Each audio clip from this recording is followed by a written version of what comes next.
इनके जो पिता हैं गोपाल चंद्र, ये एक साहित्यकार थे। इसी कारण ये जो है साहित्य के युग पुरुष कहलाने लगे। पहले प्रयास करने वाले, पहले विषय को पहुंचाने वाले एक अग्रदूत भी थे। जो कविवाच्य सुधा जो इनकी पत्रिका है,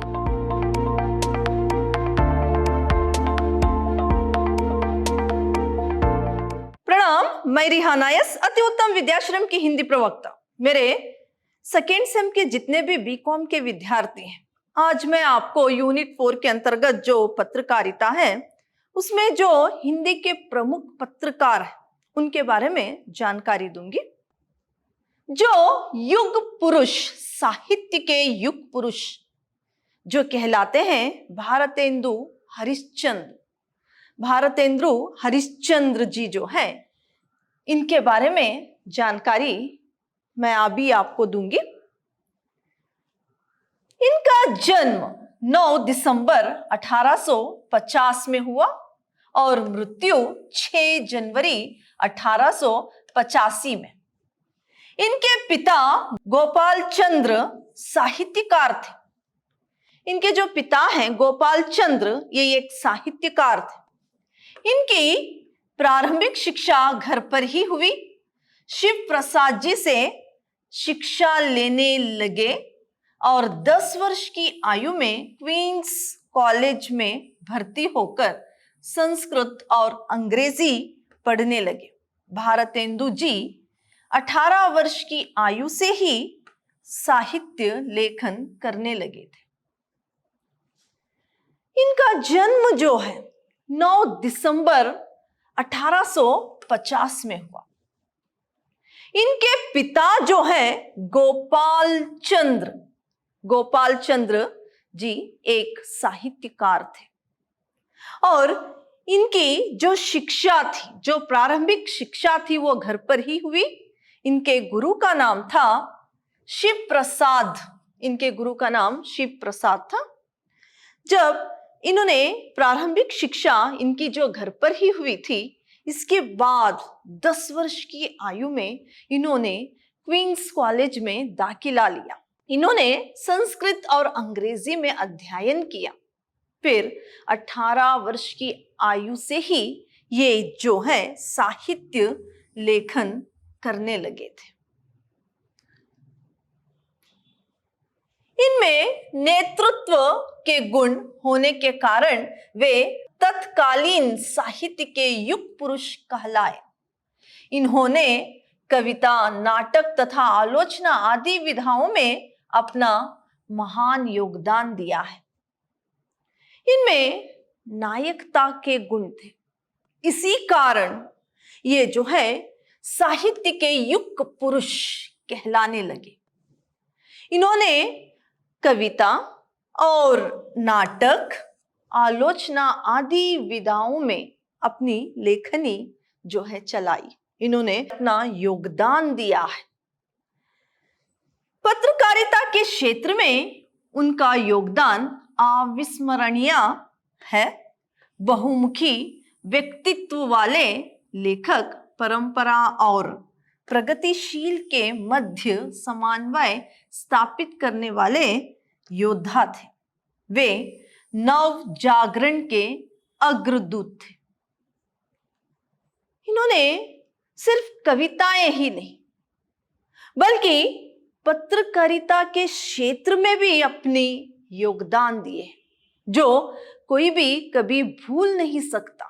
इनकी जो योगदान है पत्रकारिता के क्षेत्र में, वो कोई नहीं भूल सकता। ये जो है बहुमुखी व्यक्तित्व वाले थे।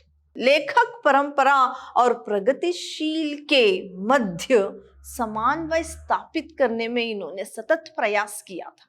पहले प्रयास करने वाले, पहले विषय को पहुंचाने वाले एक अग्रदूत भी थे। देश की पराधीनता से दुखी होकर वे सामाजिक कुरीतियों के उन्मूलन में सदैव तत्पर रहते थे। हिंदी माध्यम के क्षेत्र में क्रांतिकारी परिवर्तन के साथ पत्र पत्रिकाओं के प्रकाशन संपादन में महत्वपूर्ण कार्य किया। उनके प्रमुख पत्रिकाएं निम्नलिखित हैं। देश की जो पराधीनता थी, तो उससे ये बहुत ज्यादा ही दुखी होकर इन्होंने समाज में जो कुरीतियां हैं, जो कमियां हैं, उसका जो है उन्मूलन में सदैव इन्होंने प्रयास किया था। जो समाज में कुरीतियां हैं, उसके निर्मूलन के लिए ये सदैव तत्पर रहते थे। हिंदी माध्यम के क्षेत्र में वे क्रांतिकारी परिवर्तन के साथ पत्र पत्रिकाओं के प्रकाशन संपादन में महत्वपूर्ण कार्य किया है। फिर उनके प्रमुख पत्रिकाएं निम्नलिखित हैं। इनकी जो प्रमुख पत्रिकाएं इस प्रकार है: कवि वाच्य सुधा और जो है हरिश्चंद्र मैगजीन, फिर क्या है बाल बोधिनी, ये इनकी क्या है पत्रिकाएं हैं। पहले हम कवि वाच्य सुधा के बारे में जानकारी प्राप्त करेंगे। यहां पर देखिए, काशी मासिक पाक्षिक साप्ताहिक 1867 यह एक मासिक पत्रिका थी, जिसका उद्देश्य हिंदी पाठकों को हिंदी साहित्य की विलक्षण परंपरा से साक्षात्कार कराना था। इस पत्रिका में 60 पुस्तिका हुआ करता था। इसमें राजनीतिक, सामाजिक, धार्मिक लेखों के साथ साथ मनोरंजन की सामग्री भी छापते थे। जो कविवाच्य सुधा जो इनकी पत्रिका है, ये जो है काशी में छपती थी, जो पहले मासिक थी, यानी महीने में एक बार निकलने वाली पत्रिका थी। फिर क्या है पाक्षिक बन गई, यानी 15 दिन में एक बार निकलने वाली पत्रिका बन गई। फिर यही पत्रिका, यही जो क्या है समाचार पत्रिका जो है साप्ताहिक बन गई, हफ्ते में एक बार निकलने वाली बन गई, जो यानी 1867 में 1867 में ये एक मासिक पत्रिका थी। 1867 में एक क्या है महीने में छपने वाली एक पत्रिका थी। इसका उद्देश्य हिंदी पाठकों को जो है, पाठकों को हिंदी साहित्य की विश्लेषण परंपरा से साक्षात्कार कराना ही इसका उद्देश्य था। फिर इसमें जो क्या है, ये जो पत्रिका थी, इसके 60 पृष्ठ हुआ करते थे, 60 पेजेस हुआ करते थे। इसमें जो है राजनीतिक, सामाजिक और जो है धार्मिक जो लेखों के साथ साथ, यानी धार्मिक के बारे में, राजनीतिक के बारे में और क्या है समाज के बारे में सभी समाचार आया करते थे। साथ ही साथ ये जो है मनोरंजन भी करती थी, यानी इसके साथ साथ मनोरंजन की जो सामग्री थी, ये सब इस समाचार में आया करते थे। इस पत्रिका की लोकप्रियता इतनी थी कि ये मासिक से पाक्षिक और पाक्षिक से साप्ताहिक बना दिया। कुछ समय बाद भारतेंदु जी ने इसे दूसरे के हाथ सौंप दिया और फिर 1885 में ये बंद हो गई। ये जो पत्रिका थी कविवाच्य सुधा, ये पत्रिका बहुत ही सभी लोगों के मन को भाती थी।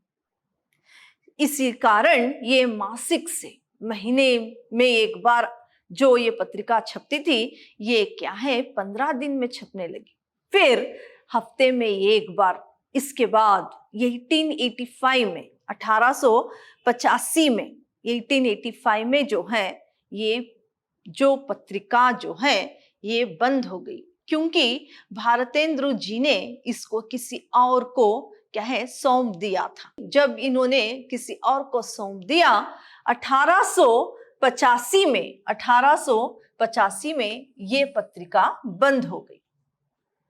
फिर ये इनकी एक कवि वाच्य सुधा पत्रिका थी, इसके बारे में बताया।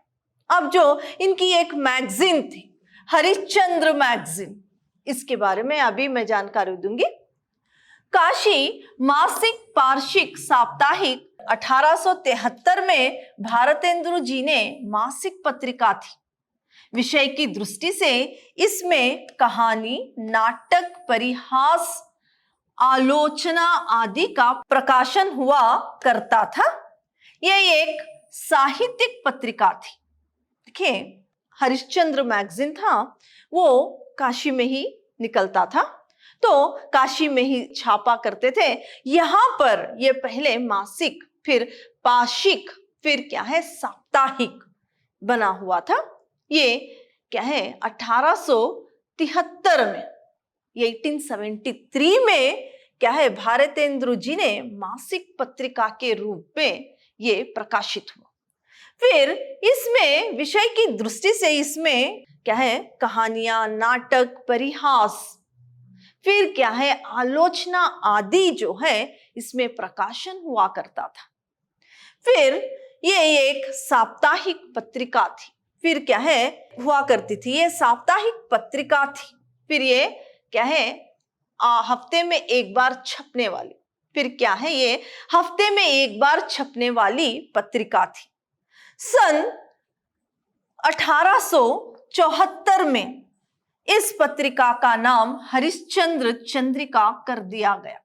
फिर क्या है 1874 में इस पत्रिका का नाम यानी हरिश्चंद्र मैगजीन से क्या बन गया, हरिश्चंद्र चंद्रिका बन गया। इसका नाम जो है हरिश्चंद्र चंद्रिका रखा गया 1874 में, यानी 1874 में इसका नाम हरिश्चंद्र चंद्रिका रखा गया।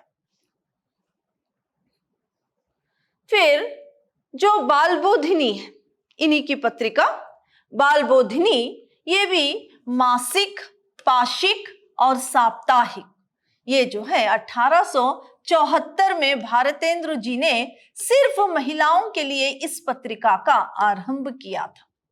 जो बालबोधिनी है, बालबोधिनी जो पत्रिका है, ये सिर्फ महिलाओं के लिए हुआ करती थी। ये क्या है 1874 में, 1874 में ये पत्रिका जो है मासिक, पाक्षिक और साप्ताहिक, यानी हफ्ते में एक बार, 15 दिन में एक बार और एक महीने में एक बार क्या है छपने वाली ये पत्रिका थी। फिर ये सिर्फ महिलाओं के लिए पत्रिका थी। इस पत्रिका के माध्यम से उद्घाटित किया गया। इसके अलावा भारतेंदु जी ने प्रताप नारायण मिश्रा, बालकृष्ण भट्ट, बद्री नारायण चौधरी, प्रेम घन, अंबिका दत्त व्यास आदि को विविध पत्रों के प्रकाशन हेतु भी प्रेरणा दी। ये जो पत्रिका थी वो महिलाओं के लिए छपती थी। साथ ही साथ जो ये पत्रिका जो भारतेंदु जी थे, वो प्रताप नारायण मिश्रा और बालकृष्ण भट्ट, ऐसे बहुत सारे जो लोग थे, इनको भी विविध पत्रिकाओं को प्रकाशित करने की प्रेरणा भी दिया करते थे। और एक जो पत्रकार है उनके बारे में जानकारी प्राप्त करेंगे। देखिए, महावीर प्रसाद द्विवेदी, इनके नाम से एक युग को ही संबोधित किया जाता है। इनका जन्म 9 मई 1864 में हुआ और मृत्यु 21 दिसंबर 1938 में हुई। ये बहुमुखी प्रतिभा वाले थे। ये एक अच्छे निबंधकार, समीक्षक और अनुवादक थे।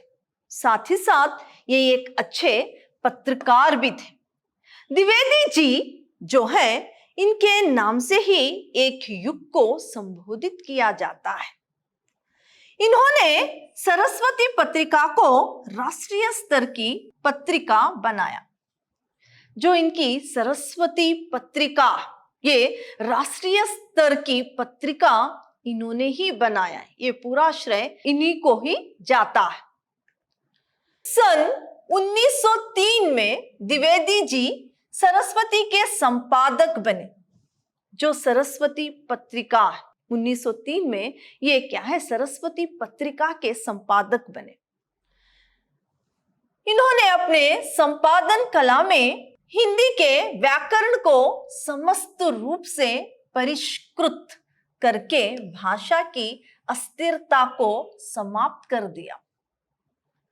ये जो हिंदी के जो व्याकरण है, हिंदी का जो व्याकरण है, इसे शुद्ध करके, यानी इसको क्या है, परिष्कृत करके यानी शुद्ध करके, इसमें जो भाषा में अस्थिरता थी उसे क्या है, इन्होंने समाप्त कर दिया। फिर अपने आदर्श और सिद्धांतों की कटुता से लोकप्रियता और वैयक्तिक सुख का सौदा करने को कतई तैयार नहीं थे। ये बहुत ही सिद्धांतवादी थे, एक कहे आदर्श व्यक्ति थे, तो लोकप्रियता और वैयक्तिक सुख का सौदा करने को कहे कतई ये कभी तैयार नहीं थे। अपने वैयक्तिक सुख का सौदा करना इनको मंजूर नहीं था, तो स्वाभाविक है उन्होंने बहुतों का कोप भाजन बनना पड़ा, मगर सरस्वती का संपादन तथा रूपायन अपने सिद्धांतों के अनुसार से ही किया। क्या है, स्वाभाविक है कि इनको बहुत सारों के क्या है गुस्से का सामना करना पड़ा, लेकिन ये सरस्वती संपादन का जो रूपायन अपने इन्हीं सरस्वती जो पत्रिका है अपने सिद्धांतों के अनुसार ही इन्होंने किया था। सरस्वती की लोकप्रियता इस धारणा की ऐतिहासिक सत्य है। इस पत्रिका के माध्यम से इन्होंने राष्ट्रीय और सांस्कृतिक उद्बोधन के महत्तर उद्देश्य को पूर्ण करने का प्रयास किया है। सरस्वती जो लोकप्रियता इस धारणा की ऐतिहासिक सत्य है। सरस्वती जो पत्रिका थी वो बहुत ही लोकप्रिय थी, यानी लोगों को बहुत पसंद थी, ये ऐतिहासिक सत्य भी है। सरस्वती पत्रिका के जरिए इन्होंने राष्ट्रीय और सांस्कृतिक जो उत्तेजना है उसका महत्तर उद्देश्य को पूर्ण करने का प्रयास किया था। व्याकरण समस्त भाषा विषय वैविध्य अप्रत्यक्ष आचार संहिता पीली पत्रकारिता से बचाव साहित्यकारों का उत्साह वर्धन सृजनात्मक साहित्य और सफल यानी पत्रकारिता में द्विवेदी जी जो है प्रथम पुरुष है। इन्होंने व्याकरण समंत और अप्रत्यक्ष आचरण ये सब में क्या है, इन सब पत्रिकाओं में द्विवेदी जो है वो प्रथम पुरुष ही रहे। ये द्विवेदी जी की जो सरस्वती पत्रिका है ये क्या है बहुत ही लोकप्रिय थी। आज मैंने आपको दो पत्रकारों के बारे में जानकारी दी है। अगली कक्षा में और भी बहुत सारे पत्रकार हैं, उनके बारे में जानकारी दूंगी। धन्यवाद।